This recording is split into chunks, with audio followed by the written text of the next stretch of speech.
When the godfather of AI, Geoffrey Hinton, quits Google to speak openly about his worries about technology, it raises a lot of eyebrows around the world.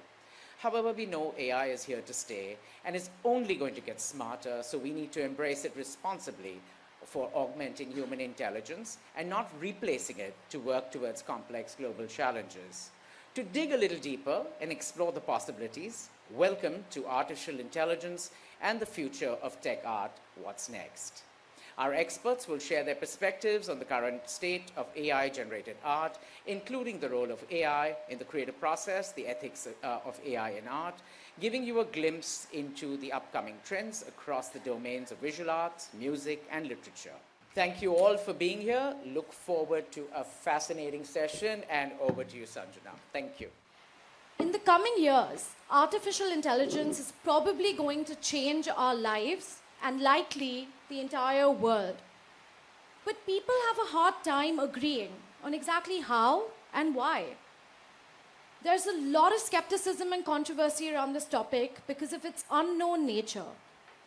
However, it is growing and fast, making it very important to have panel discussions like these to discuss and break down AI, its impact, risks, and benefits. So without further ado, let's begin the discussion with a brief introduction from our esteemed panelists, Prateek Arora, Mansoor Khan, Abhinav Agarwal, and Pankaj Upadhyay, all of whom come from varied backgrounds connected to art and technology with some interesting opinions on the subject to share.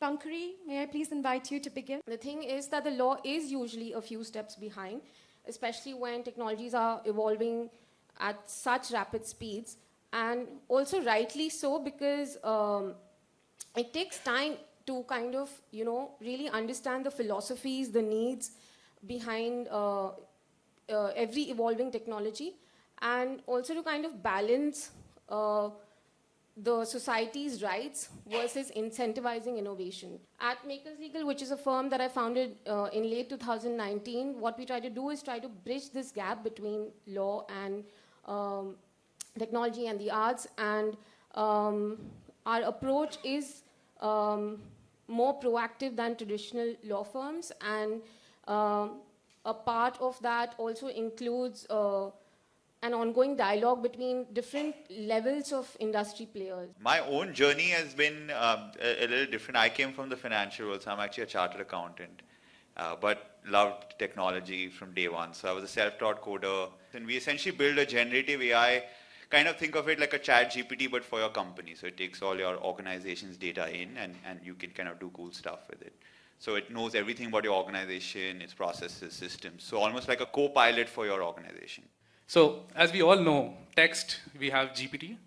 Image, we have Stable Diffusion. But in music, it's still an uncharted territory, I would say, because it's been so challenging building in this space with 3 big companies owning 80% of the music in the world. That is your Universal, Sony, and Bono. In music, because it's a very regulated industry with copyrights, we had to go the way where we had to buy our datasets. We actually had to work with real artists. And why did we even pursue this ambition, right? So when we look at the market of content creators, people who are creating videos, podcasts, games, different kinds of content, they all require music. Because music is one of those things that enhances the quality of your content. So you'll always hear music in the background of a video or a game. And there are so many of these creators who are making these kind of content, and they require music for every piece of content that they're creating. And today, if they use any popular music in their video, it gets taken down on YouTube. And there's copyright infringement, there's revenue loss. And so this was a very interesting problem that we spotted in 2021. And the idea was we are going to solve this problem. And we saw that generative AI was a technology to solve this problem. For as long as I can remember, I've always been a big fan of science fiction. I think since I saw Jurassic Park when I was a kid, and then had nightmares for 6 months about dinosaurs in my backyard. So it's been a genre that I've been gravitating to since as long as I can remember. It's the reason why I decided I want to write and produce and direct and make films. As a country in India where life is really, really right now, especially kind of shaped by technology, I mean, everyone sort of refers to the geo moment where data became very cheap. Suddenly, like hundreds of millions of people came online. So our day-to-day existence in India is mediated via technology, and it's changing so many things very fast in every possible direction. But I don't think we're able to understand what that change is leading to or make sense of it. Internationally, and especially if you look at like post-war US, science fiction emerged in that era as a way to talk about what was going on in society, in the world. And it really became a sort of a point of conversation. And like, you know, we've got like 2 tech CEOs here. If you go and sort of listen to a lot of the interviews of the original sort of first, second, third generation of tech CEOs in Silicon Valley, they say, you know, I saw that one science fiction movie and it made me want to build the future. And I saw Star Wars and I wanted to make like, you know, I wanted to go to space. So the lack of that kind of media for India at this moment in our history, to me is egregious, right? And so that's like been the problem statement of my sort of journey as a creator for a number of years. I feel like a lot of people have no idea what AI is. So let's backtrack a bit and speak about the sort of like the basic idea of AI and the intent of AI. If you look at traditional computer programming, it was always very rule-based, right? Like, computer do this if this happens. And I think AI was that generation where it's almost like a child, right? It keeps, you give it information, they interpret it, and they kind of output their own learnings from it. So that was the first generation of AI, right? You could just give it a bunch of information and say, figure it out, and come back to me with results. And that was called supervised AI, which is essentially, you still need to compile that list, right? These are images of a banana, these are images of an apple, now learn the difference between the two. But there is someone still labeling the two. And that was AI till about 2017, 18. And then this new generation of AI came where you said, no labeling. And because that was the biggest challenge, right? Creating a data set.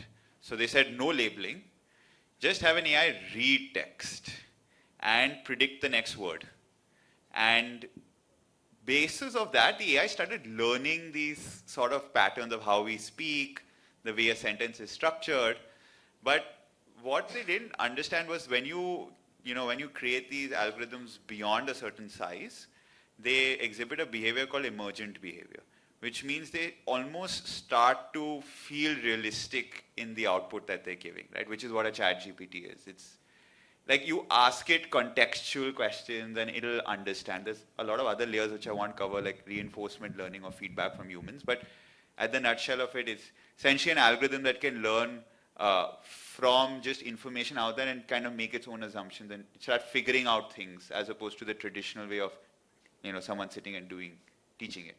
Hydrogen and oxygen in themselves don't, necessarily display behaviors of wetness, but when combined together, they make water.